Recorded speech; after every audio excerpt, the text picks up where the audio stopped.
मैं किसी भी टूर्नामेंट में जाता हूँ, कोई भी फाइट खेलता हूँ तो मैं ये सोच के खेलता हूँ कि भाई ये मेरी फाइनल फाइट है।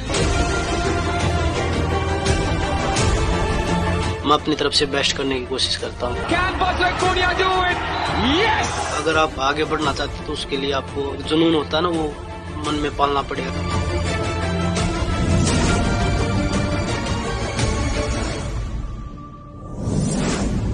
आज जिस बजरंग पुनिया से असंख्य आशाएं जुड़ी हैं, वर्ल्ड नंबर 1 रह चुके इस पहलवान ने हरियाणा में झज्जर के नजदीक खूंडा गांव से अपनी कहानी की शुरुआत की। मेरे पापा पहलवान थे पर इतने अच्छे पहलवान नहीं थे। वो बस अपने ये था कि गांव में मिट्टी कुश्तियां होती थी, उनमें खेलते थे। बड़ा भाई जाता था, मैं उसके साथ खेलने के लिए जाता था कि बस स्कूल नहीं जाना पड़ेगा, अखाड़ा चले जाते हैं। 7 साल की उम्र में जब बच्चे बस मासूम होते हैं, बजरंग कुश्ती के कठिन दांव सीखने के लिए अखाड़े में उतर गए।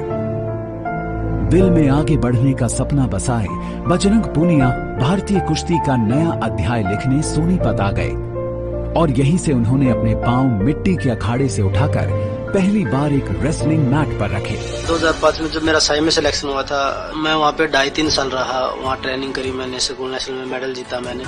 तो उसके बाद मैं 76 स्टेडियम में गया था, क्योंकि वहाँ पे इंडिया के जो टॉप खिलाड़ी थे वही थे। तो मेरा सपना था कि भाई मैं उनके साथ ट्रेनिंग करूं, मैं उन जैसा बनूं। पर कठिनाई उस सांचे की तरह है जिसमें ढले बिना जीवन को सही रूप नहीं मिलता। 2015 में जब बैक इंजरी हुई थी, मेरे डिस्क में प्रॉब्लम हो गई थी, तो मैं रेसलिंग से 8-9 महीने दूर रहा था उस टाइम पे। 1 साल तक मैं कोई मेडल नहीं जीत पाया इतना बड़ा। 2018 में मैंने दूसरा मेडल जीता वर्ल्ड चैंपियनशिप का, तो 3 साल वेट करना पड़ा उस चीज के लिए।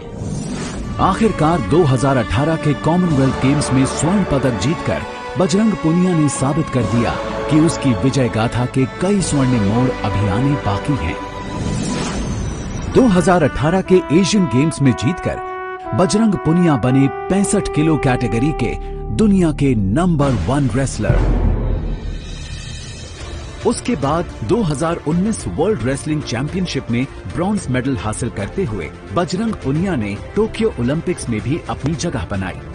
3 मेडल्स वर्ल्ड चैंपियन में हैं, 3 एशियाड में हैं। किसी पहलवान के नहीं है 3-3 मेडल। कॉमनवेल्थ में भी 3 मेडल्स हैं। जहां भी गया खाली हाथ नहीं आया बजरंग। अर्जुन पुरस्कार, राजीव गांधी खेल रत्न और पद्मश्री से सम्मानित विश्व विजेता रेसलर बजरंग पुनिया की कहानी भले ही एक गांव के छोटे से दंगल के दायरे से शुरू हुई थी, पर उस खिलाड़ी का जुनून